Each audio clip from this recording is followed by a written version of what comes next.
তুমি কেন চলে যাও।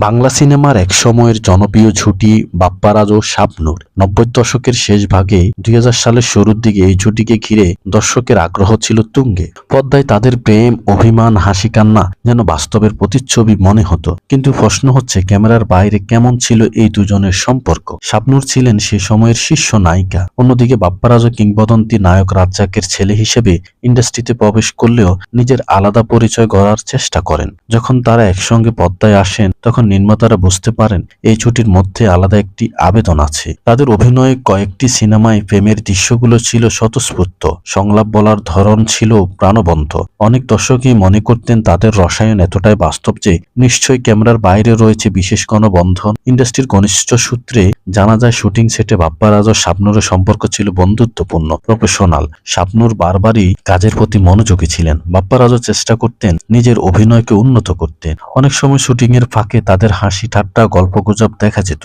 তবে সেটি ছিল সহকর্মী সুলভ সম্পর্কের অংশ।